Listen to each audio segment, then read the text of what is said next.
So the title of our message today, The Church Built as God's Absolute Partisan, o yung simbahan na itinayo ng Diyos bilang mga ganap na partisan ng Diyos. So, yung simbahan po natin, gusto ko lang pong i-remind kayo about dun sa covenant fulfillment na meron yung simbahan natin. In number 1, nakalagay dyan, yung number 1 po, that is actually the covenant of our missionary, our pastor. So, bago siya pumunta dito sa Pilipinas, ito yung pinanghawakan niyang covenant. So, sana po, maintindihan natin mabuti kung ano yung buhay na binigay ng ating misyonaryo para lamang makita natin, malaman natin, ma-enjoy natin yung covenant na meron din siya.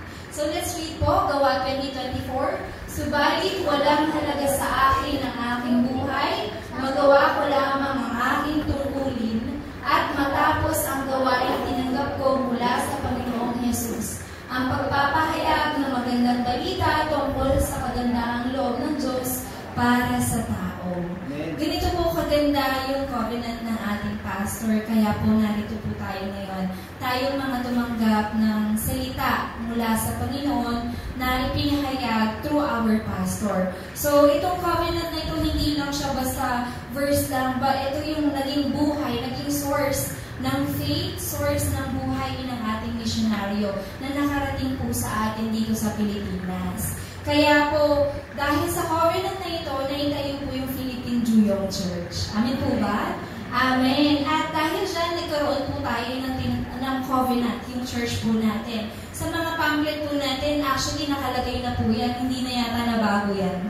Tama po ba? Kasi yan at yan po yung covenant na gusto natin matupad gamit po ang ating simbahan. Basahin po natin, Isaiah 60:1-3. Bumangon ka, Jerusalem, at sumikat na tulad ng araw. Liliwanagan ka ng kaluwalhatian ni Yahweh. Mababalot ng kadiliman ang buong daigdig, ngunit ikaw ay liliwanagan ni Yahweh at mapupuspos ka ng kanyang kaluwalhatian. Ang mga bansa ay lalapit sa iyong liwanag, ang mga hari ay pupunta sa ningning ng iyong pagsikat. Arise and shine. Tama po ba? Yan po yung covenant ng ating simbahan, Philippine Juyong Church. Kumbaga, parang sinasabi dito na itong simbahan ito yung magiging source of light ng mga taong nakapaligid sa simbahan na ito. At hindi lang po sa buong mundo, sa mga taong makakasalamuha, ng mga taong pinili ng Diyos para maging miyembro ng Philippine Juyong Church at maging tunay na mga bartisan ng Diyos. So, if you are a member of a Philippine Juyong Church, be proud. Kasi wala po tayong ibang binabahagi dito kung hindi patungkol lamang sa liwanag na meron si Kristo. Amen po ba? Be proud, member ako ng Philippine Juyong Church, and this church has the true gospel. Amen? And yung covenant na meron tayo ay isang liwanag na nagliliwanag sa kadiliman. Dahil nasa atin si Kristo. Amen? Ang ulo ng ating simbahan ay si Kristo. Ang katawan ng ating simbahan ay mga anak ng Diyos. Mga disipulo ni Kristo. Amen po ba? Amen. Kaya, sobrang napakaligaya lang pakinggan na kahit na hindi man po tayo kasing laki ng mga nalalaman ng simbahan sa labas, yet, nandito po tayo, nagtitipon-tipon yung mga tunay na disipulo ng Diyos, pinangahawakan ng tunay na covenant ni Kristo. Amen po ba? Amen. And because of that, dahil tayo ay nagkakaroon ng tinatawag na fellowship within this covenant, kaya po nagagawa natin itong ibahagi sa ating field. So, our field covenant is in Lucas 10:1-2. Let's all read together. Pagkatapos nito, pumili pa ang Panginoon ng 72. Sila ay sinugo niya ng dala-dalawa sa bawat bayan at puok na pupuntahan niya. Sinabi niya sa kanila, napakarami ng aanihin, ngunit kakaunti ang mga mag-aani. Idalangin niyo sa may-ari ng aanihin na magpadala siya ng mga aani. The reason why po kung bakit ang Philippine Juyong Church ay hindi lang dito sa LJ. Tama po ba? Because the true covenant dapat kumakalat sa buong mundo. Kaya meron po tayong Philippine Juyong Church sa EPSA, Sampaloc, sa Biason, and nakalagay po dyan, dapat nating idalangin na mas dumami pa yung mag-aani, na mga dapat aanihin natin ay pinagkaloob ng Diyos. Sa dami po ng pagpapala ng Diyos, parang napakahirap maghanap ng mag-aani. Tama po ba? Kasi iilan lang po yung tumatagal. Napakadami i-prepare ng Diyos. Lalo-lalo na po sa mga miyembro ng Philippine Juyong Church. Amen po ba? Amen. Kaya kung nakaupo ka ngayon dito, sabihin mo sa katabi mo, pinagpala ka. Yes, kayo po yung mga parang hindi naman. Kayo po yung mga tunay na pinagpala. Kasi nare-receive mo po itong gospel na nagtuturo sa inyo na napakalaki po ng aanihin ninyo. Amen po?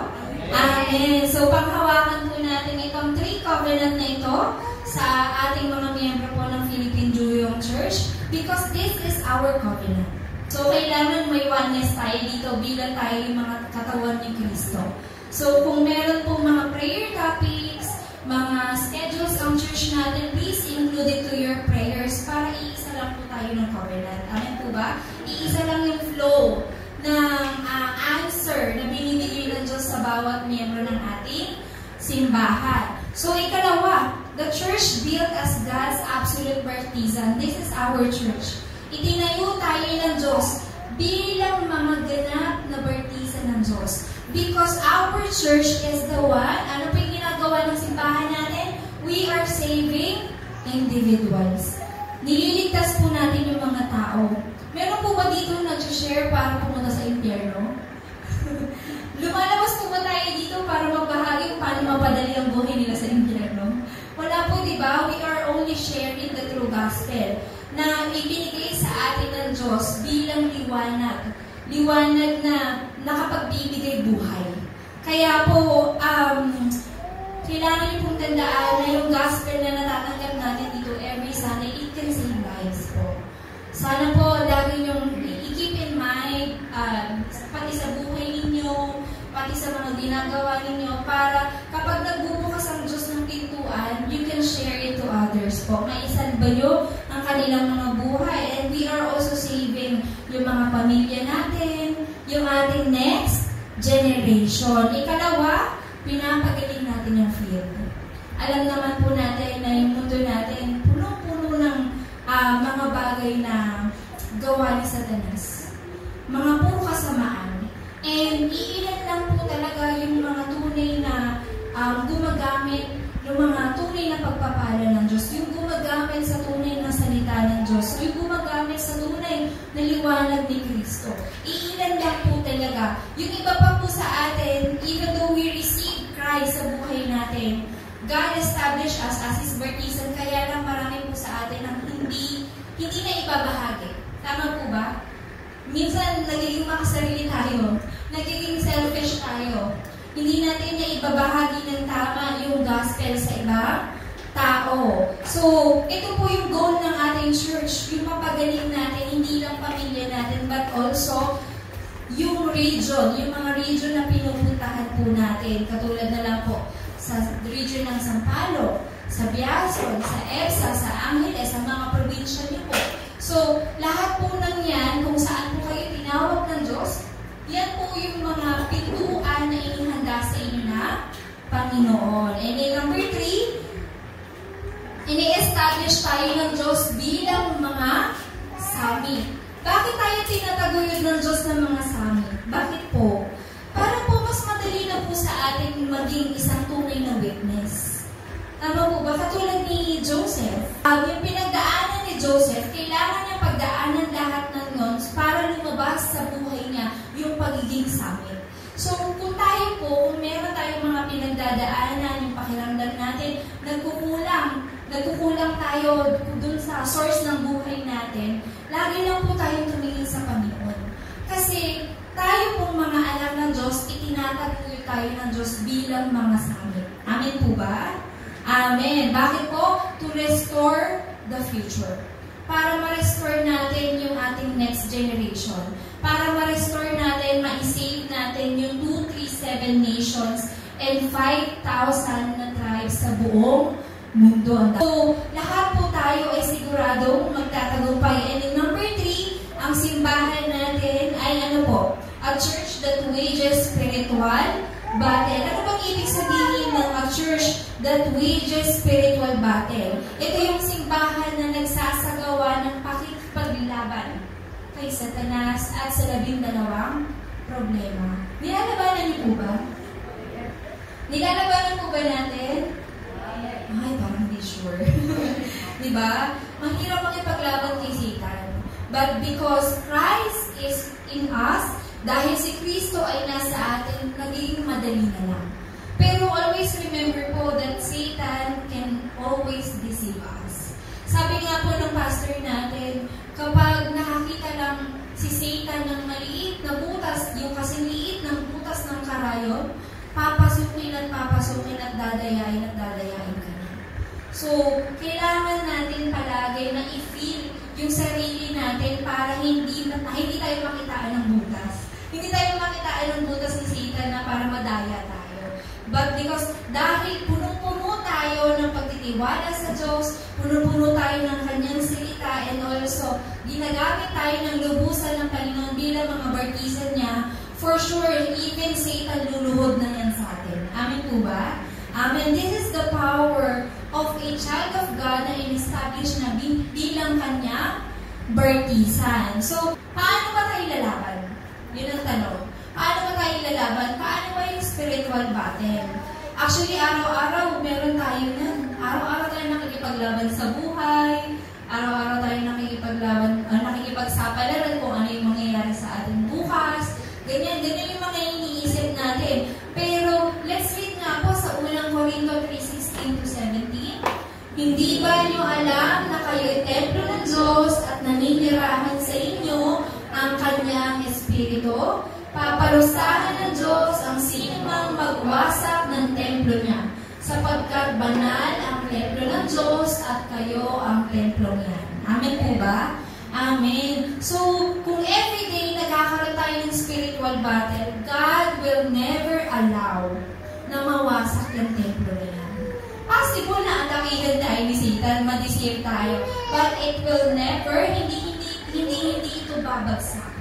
Dahil anak ka ng Diyos. Tinawag ka niya, pinili ka niya, pinawalang sala ka niya, kaya bakit niya hayaan na mawasak ang templo niya? Sino po ba yung templo na yun? Sabihin niyo nga po, ako. Parang ayaw nyo. Di ba po? Tayo ay mga templo ng Diyos, hindi lamang po, ang templo ng Diyos ay hindi lang yung physical church. But in the Bible, it says na ang templo ng Diyos ay yung bawat isang mga anak ng Diyos. So, since kayo po ay mga templo ng Diyos, of course, ano ba yung dapat na katangian? Ano ba yung dapat na meron tayo para itong templo na to ay maging malakas, maging matibay, maging kapaki-pakinabang sa Panginoon? Of course, yun yung goal natin, maging kapaki-pakinabang sa Panginoon. Kasi kung wala tayong pakinabang, sinong gagamit sa atin? Si Satan. Naka po ba? Gusto niyo po magpagamit kay Satanas? Ayaw. Diba? Ayaw natin. So, ang goal natin, maging kapaki-pakinabang tayo sa Panginoon. Dahil tinawag niya kayong mga templo, ano yung mga katangian at mga bagay na dapat meron tayong mga tinawag niyang simbahan. Ano ba yung gusto ng Diyos na simbahan? So, number 1, sabi dyan, a church established as God's absolute bartisan. Nais ng Diyos na ma-establish yung kanyang simbahan as absolute bartisan.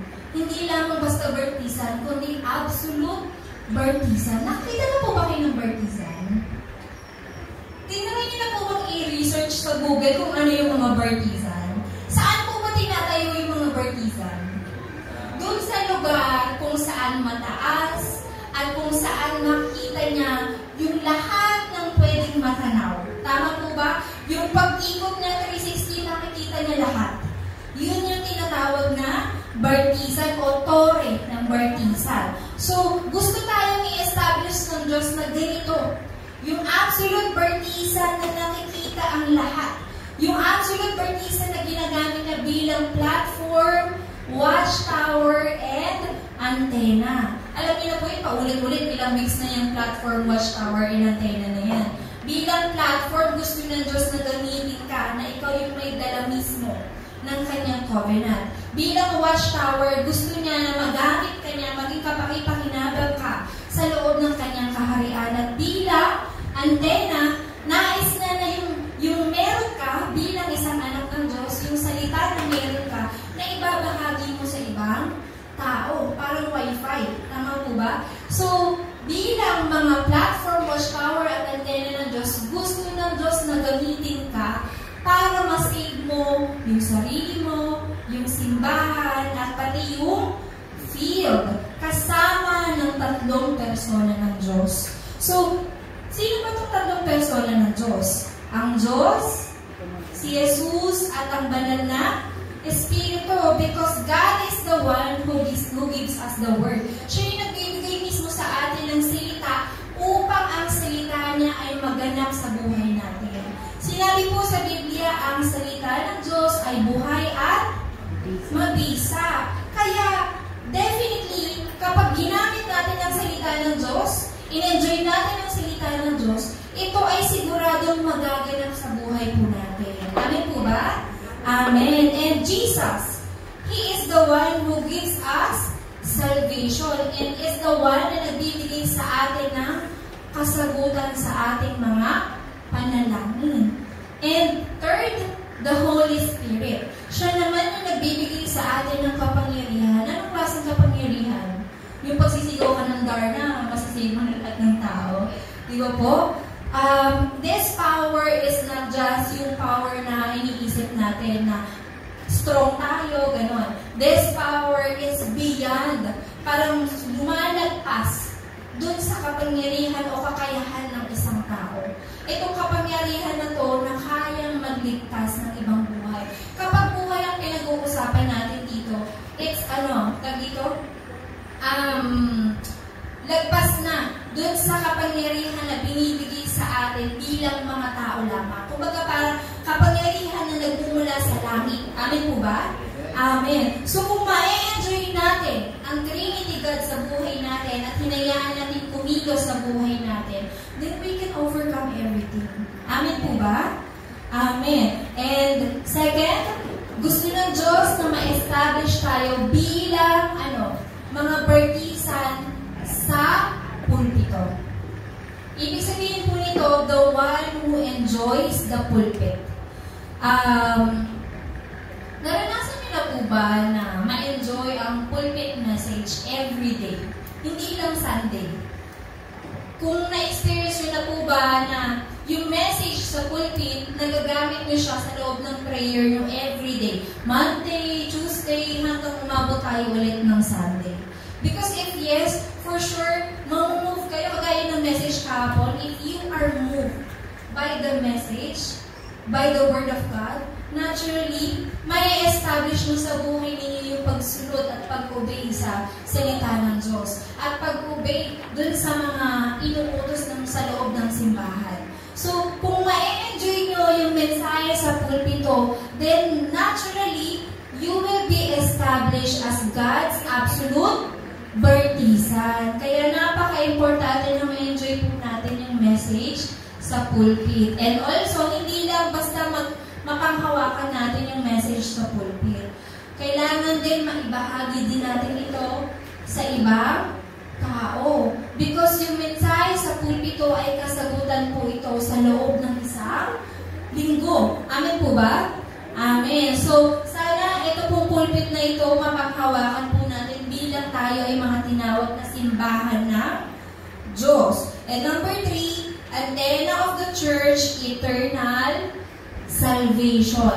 Nais ng Diyos na ma-establish tayo bilang mga antena na mayroong tinatawag na eternal salvation. Yun nakapagbibigay buhay sa ibang tao through evangelism and mission. Napakahirap po ba mag-evangelism?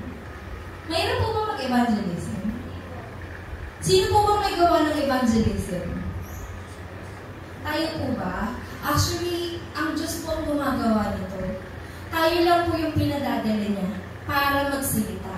So, parang yung tao naman hindi magulat, bigla may magsalita sa harap niya, hindi nila makita. Diba? So, kumbaga parang tayo po, ginagamit tayo representative ng Diyos para tumayo dun sa mga taong nangangailangan ng kaligtasan. So, tayo lang po ang gagawin lamang po natin is i-relay yung message na nare-receive natin through the pulpit, yung the way of salvation sa harap ng mga tao. Dito po nagagalak ang Panginoon. Dito natutuwa ang Panginoon sa ating mga buhay. And second, pangalawa, a church with the watchman of Christ light. Nais ng Diyos na magliwanag po tayo. Magamit natin yung liwanag ni Kristo sa buhay natin. Since si Kristo bumaba sa atin, siya'y namatay, muling nabuhay, tinanggap natin siya sa ating puso, then meron na po tayong liwanag ni Kristo. He is our highest watchman. Kumbaga, siya na yung responsible sa buhay natin nung na-receive mo yung salvation sa buhay mo. Siya na yung naging liwanag ng buhay mo nung tinanggap mo siya sa puso mo. Ibig sabihin nito, siya na yung dapat na laging tinitingala natin. Siya na yung dapat na laging sinasamba natin at hindi yung mga sarili natin. If we do that, let's read nga po, 2 Samuel, verse 6 po, tama ba? Okay, basa po? Sige po. Naglagay ako, tama yung pen, din sa may mahabang, ayan. Naglagay ako ng mga bantay sa mga pader mo, Jerusalem. Hindi sila tatahimik araw at gabi. Ipapaalala nila kay Yahweh ang kanyang pangako upang hindi niya ito makalimutan. This is us po. Tayo po itong mga bartisan na to na nilagay ng Diyos sa bawat pader na nakabantay para yung mga taong dumadaan doon sa haligi na yun, dumadaan dito sa side na to, ay matanggap nila yung salvation na binigay sa atin ng Panginoon. You are the watchman na itinayo ng Diyos sa lugar na yan. Diyan sa lugar kung saan ka naroon, ikaw ang itinayo ng Diyos dyan para magliwanag. Imagine po, kapag yung street napakadilim, tapos maglalakad ka doon, walang liwanag, ano pong mangyayari sa atin? Paano kung may kanal? Paano kung may malaking bato? Paano kung dead end na? Tama po ba? Kung walang liwanag. The reason why kung bakit tinawag ka ng Panginoon na watchman, and your highest watchman, kumbaga yung pinaka-commander mo, yung pinakaliwanag mo, ay si Kristo. Amen po ba? Amen. So, I pray po na bawat isa po sa atin makita natin at may turing natin si Kristo bilang ating tunay na mga liwanag. Lalong-lalo na sa oras na pakiramdam natin, nasa gitna tayo ng kadiliman. Amen po ba? Amen. So, what is the watchman's greatest mission? Dahil tinawag kanyang mga watchman, ano yung pinaka-greatest mission natin? Let's read nga po, yung blue na lang po sa verse 10 hanggang 12. Pumasok kayo at dumaan sa mga pintuan. Gumawa kayo ng daan para sa ating kababayang nagsisibalik. Maghanda kayo ng malawak na lansangan. Alisin niyo ito ng mga bato. Maglagay kayo ng mga tanda upang malaman ng mga bansa. Tasta po muna. So, ganito po yung mission natin. We are the one preparing. Since tinawag na tayo ng Diyos, na-train na tayo ng Diyos, nakaka-receive na tayo ng pagpapala mula sa Diyos, bilang mga watchman, it's time for us na tayo naman gumawa dun sa ibang tao. Sa mga taong binubuksan ng Diyos ang pintuan para makabalik sa kanyang kaharian. Para makabalik dun sa kaligtasan na nawala sa kanila. Tayo yung ginagamit ng Diyos para magbigay liwanag sa mga taong hindi nila mahanap kung nasaan yung pintuan ng Diyos. Amen po ba? Amen. So, paano daw natin yung gagawin? We have to prepare yung dadaanan nila. Kung may mga mabato, kailangan nating alisin for them. Paano po ba yun? Ibig sabihin, paano natin magagawa yun? Kailangan ma-feel tayo muna ng gospel. True gospel. Kailangan na-enjoy muna natin ang salita ng Diyos. Kasi kung hindi nyo na-enjoy ang salita ng Diyos, yung pagpupulot nyo ng bato na yan, yung pagbibigay nyo ng daan para sa mga gustong bumalik sa Diyos, magiging burden po sa atin. Kaya marami po sa atin na ayaw ng evangelism. Parang nababurden tayo kapag ginagawa natin ng evangelism. Kasi tayo mismo, hindi natin na-enjoy. Tama po ba? But if we are enjoying, kapag i-enjoy natin ang salita ng Diyos, ang Panginoon, naturally, ma-enjoy natin yung paghahanda ng mga daan para sa mga taong gustong magsibalik sa kaharian ng Diyos. Amen po ba? Amen. 11. Ayan, maglagay kayo ng mga tanda upang malaman ng mga bansa. Kaya nga po tayo may simbahan sa NHA. Kaya po tayo nagtatayo ng mga simbahan sa lugar na to.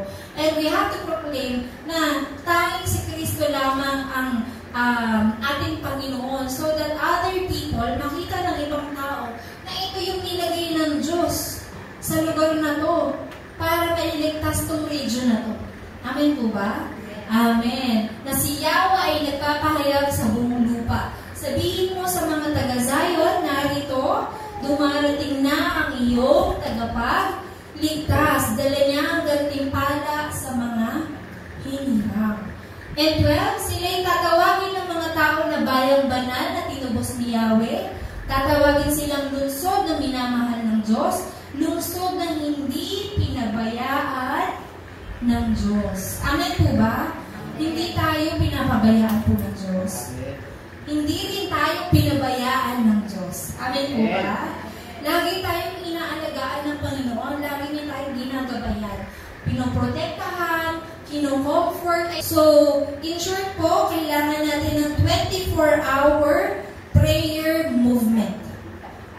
So, for our conclusion, God's absolute partisan maker.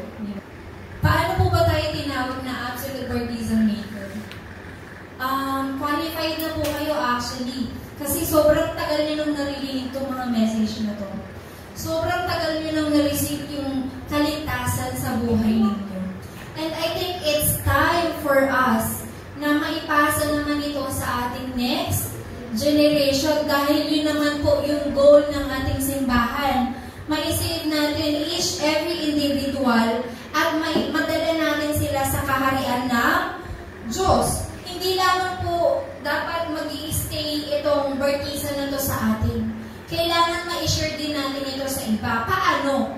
Number 1, para magawa natin yun, para maging qualified, para maging talagang full-time, partisan maker tayo. Number 1, kailangan mong ma-enjoy yung pag-edit ng word. Paano natin may edit yung word? Very simple lamang po. Enjoyin nyo lang po yung pulpit message. Yung pulpit message today. Kahit gumawa lang po kayo ng isang salita, isang scripture, and then gamitin mo yan for the whole week. Try nyo po i-put into action yung mga pananampalataya na meron kayo na naibigay doon sa pulpit message. Then magagawa po natin ito. If we continue to edit the word, may strengthen natin yung mga pader natin. Dahil tayo ay mga templo ng Diyos.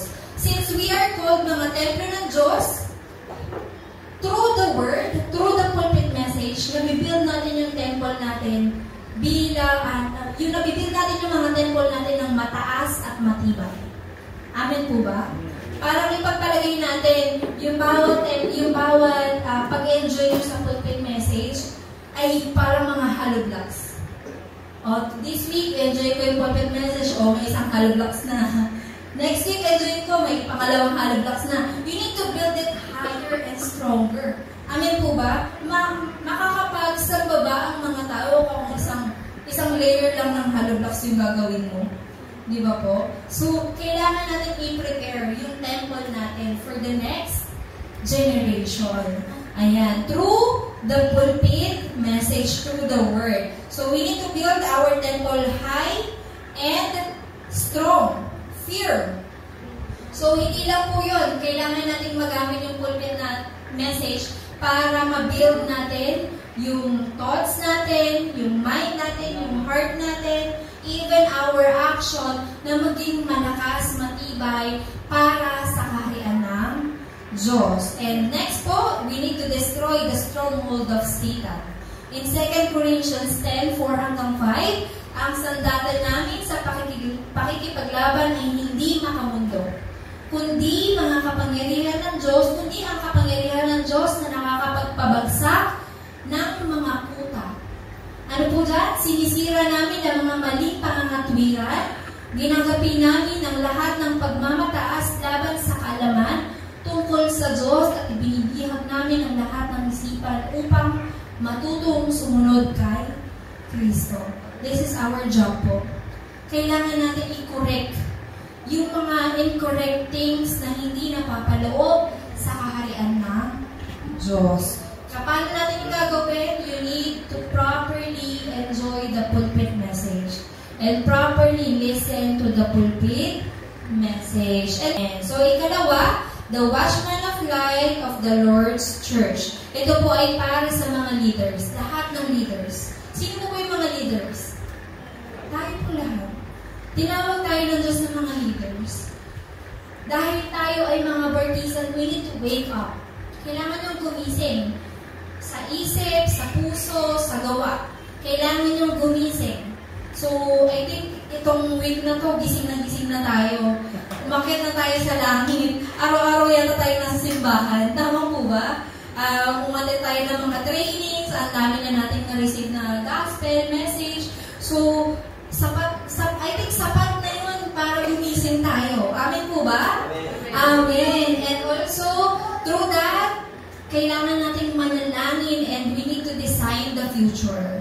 Kailangan natin i-design yung future natin so that yung next generation, magawa din nila ito sa kanilang next generation. Sino ba ang tutularan ng ating susunod na generasyon? Tayo po. Tama ba? Tayo yung mga nasa generasyon na to.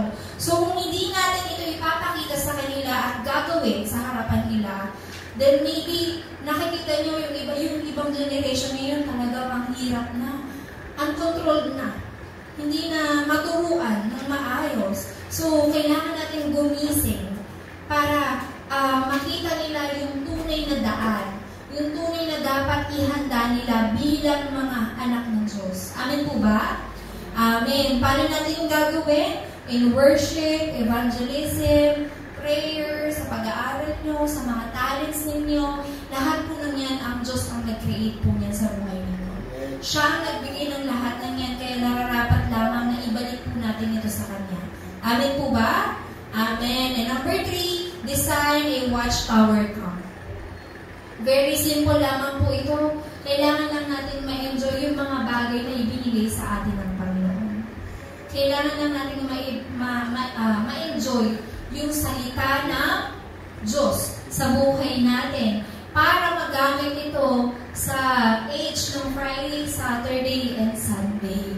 Ano po ba ito? Every Friday, ito po yung panahon na yung mga bata nag-aaral, nag-training ng kanilang mga skills. Saturday, nakaka-receive sila ng mission, at Sunday, nakaka-receive sila ng salita ng Diyos, kasagutan sa kanilang mga buhay. So, ganito po dapat natin i-train yung ating next generation para maturuan natin sila properly to enjoy the kingdom of God. Amen. So, last po, our goal, our mission, our church mission. Kailangan po natin mag-establish ng 70 bartisan. Ano ibig sabihin 70 bartisan? 70 disciple. Ito pong mission na to ay mission mismo ng simbahan natin. Mission mismo na gustong mangyari ng ating pastor sa simbahan natin. Kailangan natin mag-establish ng 70 disciple. And we need to find our 237, yung missionary watchtower. Ibig sabihin, yung mga missionary, ipapadala natin sa iba't ibang lugar so they can build a watchtower. They can build a bartisan. Amen po ba? And number 3, upang magkaroon tayo ng 237 Healing Summit Bartisan. Ano ba ibig sabihin nito? Yung mga lugar kung saan pumupunta yung mga tao para makatanggap ng kagalingan, makatanggap ng kaligtasan. So, kailangan natin magtayo nito, 1,000 watchtower, 1,000 na disipa, 1,000 na simbahan. Amin po ba? Ang dami. Ang dami po ba? O ilan na ba kayo? 1, 2, 3, 4, 5, 6, 7, 8. 24. O 24 na. Ilan na lang? Minus nyo na. Kayo bala sa math. Ayan. So, ito yung goal ng ating simbahan. Gusto ng Diyos na ma-establish tayo as God's absolute Bartisan. So, palapakan natin ng Diyos. Meron tayong 24 na Bartisan dito. Amin po ba? Amen. Ay, ayaw nila. Ayaw nila maging Bartisan. Ayaw nila ng pagpapala. Sabihin niyo po, Amen. Amen. Amen. Amen. Maraming salamat po. Tayo po'y magsitayo. Amen. So, as we pray sa Panginoon, let's, hingin po natin yung presensya niya sa buhay natin. Kasi hindi natin magagawa na maging isang absolute Bartisan without His presence sa buhay natin. Without His help sa mga buhay po natin. So, as we pray to God, hingin natin yung grace niya na matanggap natin ng lubos yung kanyang covenant at matupad ito sa ating mga buhay to save the future generation. Since ang church po natin, ang goal natin is to save lives for the next generation, kailangan po ipag-pray natin na yung buhay natin ay sumabay dun sa flow na yun, sa flow ng covenant na binigay sa loob ng ating mga simbahan. And kung meron man po kayong mga bagay na pinabibigatan, kung nahihirapan man po kayo dito sa mission na binigay sa atin ng Diyos, I pray po na bawat isa po sa atin, ipanalangin nyo na magkaroon kayo ng turning point na mapalitan yung mga burdens na yan into true happiness from the Lord. Amen po. Amen. Kaya this time, let's ask the Lord for the filling of the Holy Spirit. Let's ask His guidance and also yung fulfillment ng covenant sa ating mga buhay.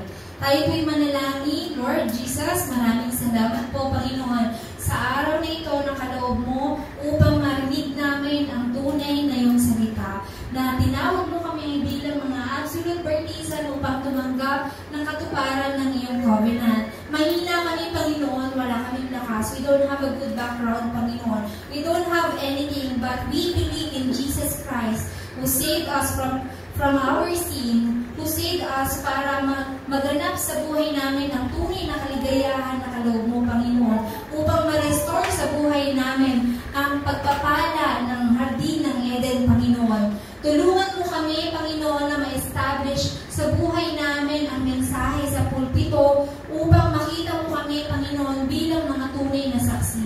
Gamitin mo ang aming mga buhay para maihayag namin na tanging si Jesus lamang ang Kristo at mailigtas namin ang aming future generation. Lord, Ikaw po ang nakakaalam ng lahat. Ikaw po ang may gawa ng lahat. Kaya itinataas namin, Panginoon, ang aming mga buhay sa iyo. Ikaw ang kumilos sa amin. Ikaw ang aming maging Panginoon. Masakin niyo po ang gawa ng diablo sa aming buhay, sa aming field, sa aming mga ginagawa upang ang makita lamang, Panginoon, ay ang buhay ni Kristo na nagliliwanag para sa mga tao na nangangailangan ng kaligtasan. Maraming salamat sa pagdala sa amin ng salita ng iyong salita sa Philippine Juyok Church na in-establish ninyo through our pastor, through our missionary. So, Panginoon, gamitin niyo po ang kanyang buhay, ang aming mga buhay, para sa ikalalaganap ng iyong salita at para sa misyon na pinagkaloob mo sa amin. Maraming salamat po. Pinupuri ka namin at pinapasalamatan sa tanging pangalan ni Jesus. Amen. Isang